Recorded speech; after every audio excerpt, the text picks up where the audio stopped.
YSR Congress party ఖాతా తెరవని నేపథ్యం ప్రస్తుతం ఆ పార్టీలో తీవ్ర చర్చకు దారితీస్తోంది. ప్రస్తుతం తూర్పుగోదావరి నుంచి మా ప్రతినిధి సతీష్, విజయవాడ నుంచి మా ప్రతినిధి జయరాజ్ సిద్ధంగా ఉన్నారు. సతీష్, తూర్పుగోదావరిలో కూటమి క్లీన్ స్వీప్ పై మీ దగ్గర ఉన్న పూర్తి వివరాలేంటి? వైఎస్ఆర్ కాంగ్రెస్ పార్టీ నేతల స్పందన ఎలా ఉంది?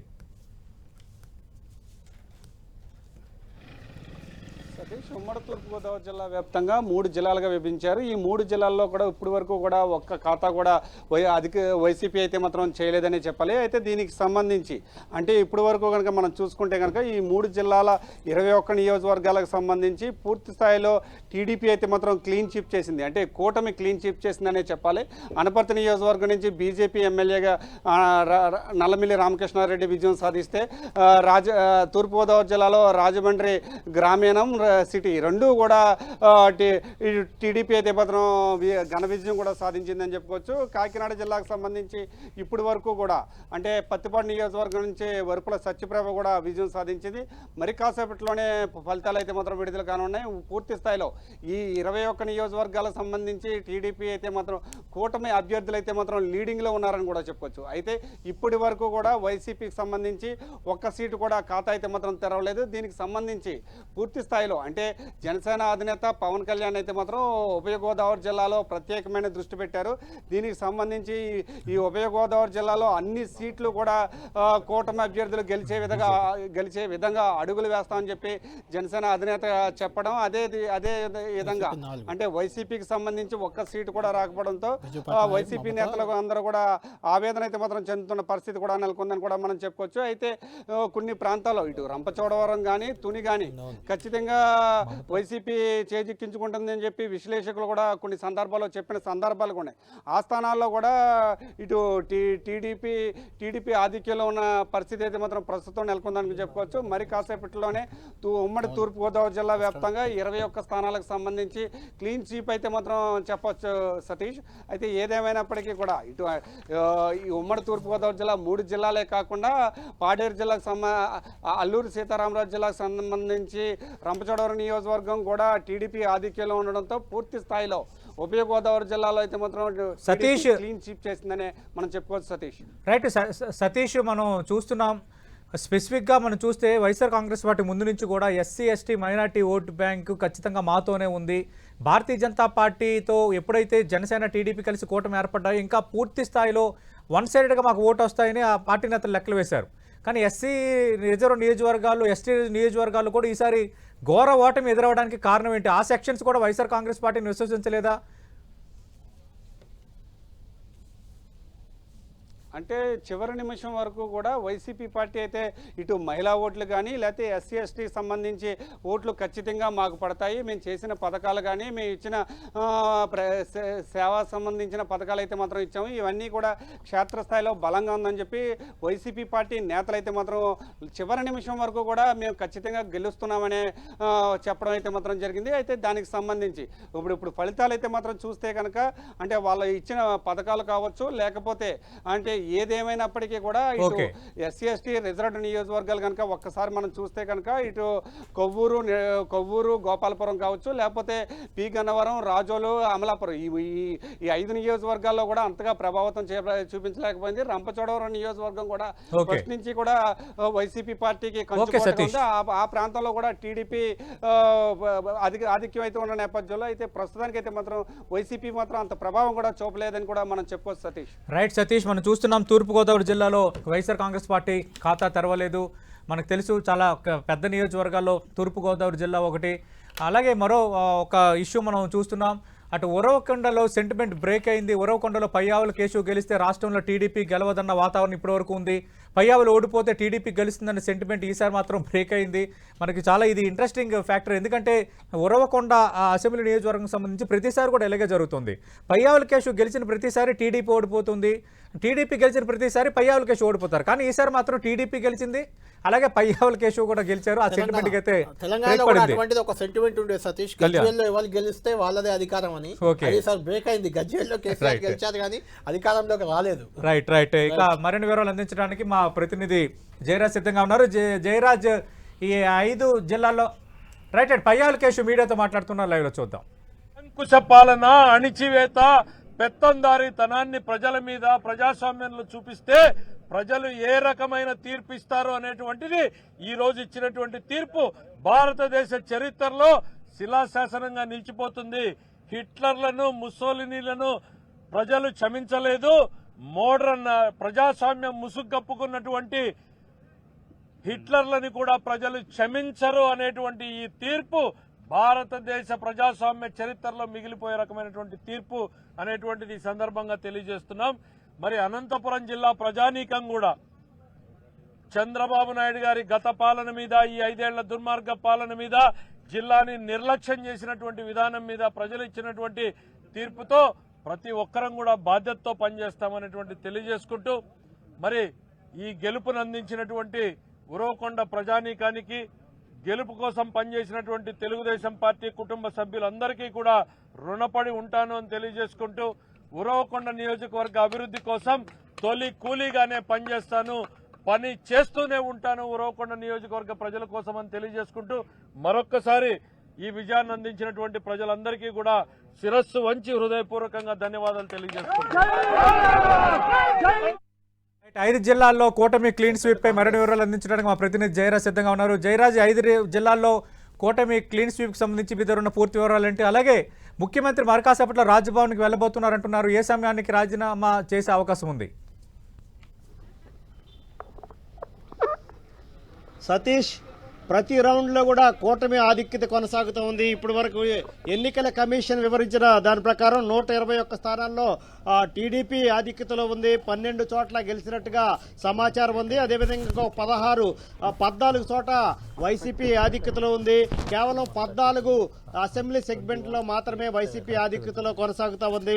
జనసేన 19 స్థానాల్లోనూ, భారతీయ జనతా పార్టీ 7 స్థానాల్లో కొనసాగుతూ ఉంది. మొత్తం మీద చూస్తే ఈ కృష్ణా, గుంటూరు, తూర్పుగోదావరి, విజయనగరం, శ్రీకాకుళం జిల్లాల్లో మొత్తం క్లీన్ స్వీప్ వచ్చేసింది. జయరాజ్, స్థాయిలో ఎన్ని స్థానాలు? కృష్ణా జిల్లాలో క్లీన్ స్వీప్ పై మీ దగ్గర ఉన్న పూర్తి ఇన్ఫర్మేషన్ ఏంటి? కృష్ణా, గుంటూరు జిల్లాలపై వైఎస్ఆర్ కాంగ్రెస్ పార్టీ చాలా ఫోకస్ చేసింది, చాలా చోట్ల స్థాన మార్పులు కూడా చేసింది అభ్యర్థుల్ని. అయినా ఎందుకు ఈ ఫలితం వచ్చింది? సతీష్, ముఖ్యంగా ఏ పార్టీ గెలవాలన్నా, ఏ పార్టీ ఓడిపోవాలన్నా ప్రధానంగా 4 జిల్లాలు కీలకమైనటువంటి పాత్ర పోషిస్తాయి. తూర్పుగోదావరి, పశ్చిమ గోదావరి, కృష్ణా, గుంటూరు జిల్లాల్లో ఉన్నటువంటి పరిస్థితులు, అక్కడ వచ్చే స్థానాల నేపథ్యంలోనే ప్రభుత్వాన్ని ఏర్పాటు చేయడానికి అవకాశం ఉంటుంది. ముఖ్యంగా కృష్ణా జిల్లాకు వస్తే ఉమ్మడి కృష్ణా జిల్లాలో 16 నియోజకవర్గాలు ఉంటే 16 నియోజకవర్గాల్లో కూడా ఒక నియోజకవర్గం, అవనగడ్డ నియోజకవర్గం జనసేనకి, అదేవిధంగా విజయవాడ పశ్చిమ నియోజకవర్గం బీజేపీ కేటాయిస్తే మిగతా అన్ని నియోజకవర్గాల్లో కూడా టీడీపీ పోటీ చేసినటువంటి పరిస్థితి. అన్ని నియోజకవర్గాల్లో కూడా మొదటి రౌండ్ నుంచి కూడా పూర్తి స్థాయిలో టీడీపీ, అదేవిధంగా కూటమి అభ్యర్థులు ఆధిక్యతలో ఉన్నారు. పూర్తిగా 16 నియోజకవర్గాలన్నీ కూడా ఈ రోజున కూటమి ఖాతాలో జమ అయ్యేటటువంటి పరిస్థితులే ఎక్కువగా ఉన్నటువంటి పరిస్థితి. మొత్తం మీద చూస్తే దాదాపు ఎక్కువ నియోజకవర్గాల్లో ప్రధానంగా ఇది రాజధాని ప్రాంతం అవ్వటం, ఇక్కడ ఉన్నటువంటి ఉమ్మడి రాజధాని ప్రాంతమైనటువంటి నేపథ్యంలో అమరావతి ఏకైక రాజధానిగా, ప్రజా రాజధానిగా ఉంచుతాము అనేటటువంటి అంశం ప్రజల పట్ల, ఈ ప్రాంతంలో ఉన్నటువంటి రైతులు, ముఖ్యంగా యువకులు, మిగతా సామాన్య మధ్యతరగతి ప్రజలందరి పట్ల తీవ్రమైన ప్రభావం చూపిందని చెప్పుకోవచ్చు. ముఖ్యంగా కృష్ణా, గుంటూరు జిల్లాలకు సంబంధించినటువంటి దాదాపు 29 గ్రామాల ప్రజలు 34,000 ఎకరాలని అమరావతి రాజధాని నిర్మాణం కోసం ఉచితంగా ఇచ్చినటువంటి నేపథ్యంలో 3 రాజధానులు అనేటటువంటి కాన్సెప్ట్ ని పూర్తిగా వ్యతిరేకించారు. దానికి సంబంధించి దాదాపు 1800 రోజుల పాటు పూర్తి స్థాయిలో 1800 రోజుల పాటు నిరసన కార్యక్రమాలు తెలియజేశారు. అమరావతి రాజధానిని కొనసాగించాలని చెప్పేసి అమరావతి రాజధాని సాధికార సంస్థ ఏదైతే ఉందో మొత్తం ఐక్య కార్యాచరణ సమితి ఒక 1800 రోజులకు పైగా ఉద్యమాలు చేపట్టినటువంటి పరిస్థితి. దాదాపు ఈ అమరావతి ప్రాంతంలో ఉన్న 29 గ్రామాల ప్రజలు ఏ ప్రాంతంతో సంబంధం లేకుండా ఇచ్చినటువంటి భూములు దాదాపు 34,000 ఎకరాల భూములు ఇచ్చినటువంటి రైతులు, మధ్యతరగతి వారు, ఎస్సీ, ఎస్టీ, బీసీ, మైనార్టీకి సంబంధించిన అందరూ కూడా ఉద్యమంలో పాల్గొన్నటువంటి ఉన్నటువంటి పరిస్థితి. మరొక వైపు ఈ ల్యాండ్ టైటిలింగ్ ఏదైతే ఉందో అది తీవ్రమైన ప్రభావం చూపింది. ఈ జిల్లాల్లో భూముల విలువ ఎక్కువ, భూములకు సంబంధించినటువంటి భూములపైన మమకారం ఎక్కువ, రైతాంగం ఎక్కువ పరిధిలో ఉన్నటువంటి నేపథ్యంలో వారందరూ కూడా ల్యాండ్ టైటిలింగ్ యాక్ట్ ఏదైతే ఉందో ఇక నుంచి తమ భూములు తమకు కావు, పూర్తి స్థాయిలో ఎన్ని కోట్ల రూపాయలు విలువైనటువంటి భూములన్నీ కూడా రిజిస్ట్రేషన్ ఆఫీసులోనే ఉంటాయి, కేవలం నకలు మాత్రమే, జిరాక్స్ కాపీలు మాత్రమే ఉంటాయి అనేటటువంటి అంశాన్ని తెలుగుదేశం పార్టీ ఎన్నికల్లో బలంగా ప్రజల్లోకి తీసుకెళ్లినటువంటి నేపథ్యంలో సూపర్ 6 ఏ విధంగా అయితే పనిచేసిందో ల్యాండ్ టైటిలింగ్ యాక్ట్ కూడా పూర్తి స్థాయిలో ఆ విధంగా ప్రభావం చూపింది. దాని ఆ ప్రభావమే ఈ రోజు ఇంత ఘన విజయానికి తార్కాణంగా పేర్కోవచ్చు. సతీష్ రైట్, ఇక గుంటూరు వెళ్దాం. గుంటూరులో మొత్తం మనం తెలుసు 17 అసెంబ్లీ స్థానాలు ఉన్నాయి. కృష్ణా గుంటూరు కలిపి 33 అసెంబ్లీ స్థానాలు, రెండు చాలా కీ ఫ్యాక్టరీ జిల్లాలు. గుంటూరులో కూడా వైఎస్ఆర్ కాంగ్రెస్ పార్టీ ఖాతా తెరవలేదు, కూటమి క్లీన్ స్వీప్ చేసింది. మరిన్ని వివరాలు అందించడానికి నాగరాజ్ సిద్ధంగా ఉన్నారు. నాగరాజ్, క్లీన్ స్వీప్ గల కారణాలేంటి? హేమా హేమి నేతలు ఇక్కడ ఓడిపోవడానికి దారితీసిన పరిస్థితులు ఏంటి? సతీష్, ఇప్పుడు ఉమ్మడి గుంటూరు జిల్లా చూసినట్టయితే మొత్తం 17 స్థానాలు ఉన్నాయి. 17 స్థానాల్లో కూడా మొదట కూడా పెదకూరపాడు అటు నసరాపేట రెండు కూడా కొద్దిగా వైసీపీకి కొద్దిగా మొగ్గు చూపినా కానీ తర్వాత కూడా మొత్తం అంతా వెనకంజ వేసినాయి. దాదాపుగా మొత్తం క్లీన్ స్వీప్ దిశగా కూడా మొత్తం పడుతుంది. భారీ మెజారిటీతో కూడా ఇక్కడ టీడీపీ అభ్యర్థి గెలవబోతున్నారు.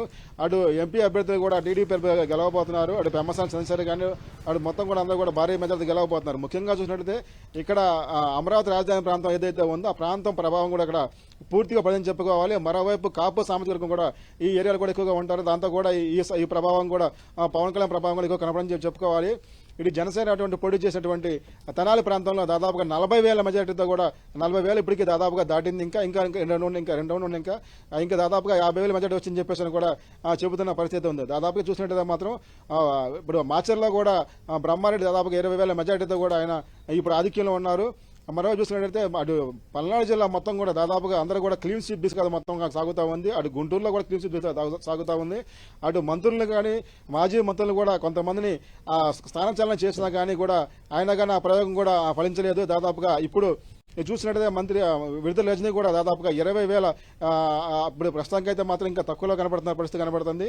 ఆ సమీప అభ్యర్థి అనేటువంటి అంటే గల్లా మాధవి కూడా ఇప్పుడు అక్కడ 20,000 మెజారిటీతో కూడా దాదాపుగా ముందంజలో ఉన్నారు. అంటే మొత్తంగా చూస్తే మాత్రం గుంటూరు కృష్ణా జిల్లాలో కూడా రాజధాని ప్రభావం కనుకోవచ్చు. మొత్తం అంతా మాచర్లు 4 సార్లు గెలిచినటువంటి అటు అతను కూడా మళ్ళీ రామకృష్ణారెడ్డి కూడా అటువైపు కూడా ఓడిపోతున్నారు. మరోవైపు కూడా అక్కడ నుంచి బ్రహ్మారెడ్డి కూడా భారీ ఆధిక్యత. నాగరాజు, అత్యంత కీలకమైనది ఆంధ్రప్రదేశ్ లో హై టెన్షన్ క్రియేట్ చేసే నియోజకవర్గం మాచర్లలో ప్రస్తుతం తెలుగుదేశం పార్టీ అభ్యర్థి బ్రహ్మారెడ్డి ఎంతవరకు లీడ్ లో ఉన్నారు? హోరాహోరీగా సాగింది. అక్కడ అభ్యర్థి పిన్నెల్లి రామకృష్ణారెడ్డి కౌంటింగ్ కేంద్రం కూడా వెళ్లొద్దని నిన్నే సుప్రీంకోర్టు ఆదేశాలు జారీ చేసిన నేపథ్యం ప్రస్తుతం అక్కడ లీడ్స్ కానీ ఎవరెవరికి ఏ విధంగా ఉంది? దాదాపుగా అక్కడ బ్రహ్మారెడ్డికి దాదాపు ఇప్పటికీ ఆయన 25,000 మెజారిటీతో కూడా ఉన్నారు. అక్కడ 25,000 లీడ్తో ఇక్కడ ఉన్న కనపడుతున్న పరిస్థితి ఉందో ఇంకా ఆయన వచ్చే అవకాశం కనపడతా ఉంది. అయితే ముఖ్యంగా చూస్తే పిన్నెల ప్రదేశ్ ఎవరైతే ఉన్నారో వాళ్ళ మీద కూడా అనేక ఆరోపణలు ఉన్నాయి. ఆరోపణల నేపథ్యం కావచ్చు. మరోవైపు అతను 4 సార్లు కూడా అక్కడ ఎమ్మెల్యే గెలిచిన తర్వాత కూడా అతని మీద కొంత వ్యతిరేకత కూడా కనపడతా ఉంది. దీంతో కూడా అక్కడ అతను ఉన్నటువంటి చుట్టాలైనటువంటి బ్రహ్మారెడ్డి ఎవరైతే ఉన్నారో బ్రహ్మారెడ్డి కూడా అక్కడ టీడీపీ అభ్యర్థి నిలవడం జరిగింది. దాంతో కూడా మొదటి నుంచి బ్రహ్మారెడ్డి వచ్చిన తర్వాత కూడా పోటాపోటీకి ఇద్దరు కూడా పోటాపడం జరిగింది. దీంతో కూడా చాలా వరకు అయితే మాచర్ల ప్రాంతంలో కూడా ఇద్దరి మధ్య కూడా పచ్చగడ్డి వేస్తే బగ్గుమని పరిస్థితి నెలకొందా ఉంది. దీంతో కూడా అనేక సార్లు అల్లలు జరిగినాయి అక్కడ ఆ ప్రాంతంలో కూడా. బ్రహ్మారెడ్డి ఆధిక్యం వస్తాడని చెప్పిన ప్రభావంతో కూడా దాదాపుగా అక్కడ వైసీపీ వర్గాలు కూడా కొంతమంది కూడా దాడులు కూడా పాల్పడ్డారు. మనం చూసుకున్నట్టయితే అటు మాచర్లలో కూడా చాలా వరకు కూడా దాడులు జరిగినాయి. ఇప్పటికే మాచర్ల ప్రాంతం మొత్తం కూడా అటు మాచర్ల కానీ అటు పల్నాడు జిల్లా మొత్తం కూడా మొత్తం 1 సెక్షన్ పెట్టారు. దాదాపు 3 నుంచి షాపులు తినే పరిస్థితి ఉంది. మొత్తానికి గుంటూరు జిల్లా ఉమ్మడి గుంటూరు జిల్లా మొత్తంగా కూడా టీడీపీ మొత్తం క్లీన్ స్వీప్ గా ఉండే పరిస్థితి కనబడతా ఉంది. అలాగే వైఎస్ఆర్ కాంగ్రెస్ పార్టీ ఖాతా తెరవని మరో జిల్లా శ్రీకాకుళం. బాలు, మనం చూసాం ఉమ్మడి ఆంధ్రప్రదేశ్లో ఉంటున్నప్పుడు వైఎస్ రాజశేఖర రెడ్డి ముఖ్యమంత్రిగా ఉన్న నేపథ్యంలో శ్రీకాకుళంలో కాంగ్రెస్ పార్టీ క్లీన్ స్వీప్ చేసింది.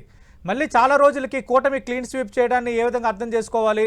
అటు విశాఖపట్నంలో కొంత ప్రతికూల పరిస్థితి ఎదురు కావచ్చు, కానీ విజయనగరం శ్రీకాకుళంలో మేము చెప్పుకోదగ్గ సీట్లు సాధిస్తామని వైఎస్ఆర్ కాంగ్రెస్ పార్టీ నేతలు లెక్కలు వేశారు. ఆ లెక్కలు ఎక్కడ ఫెయిల్ అయ్యే పూర్తి వివరాలు ఏంటి?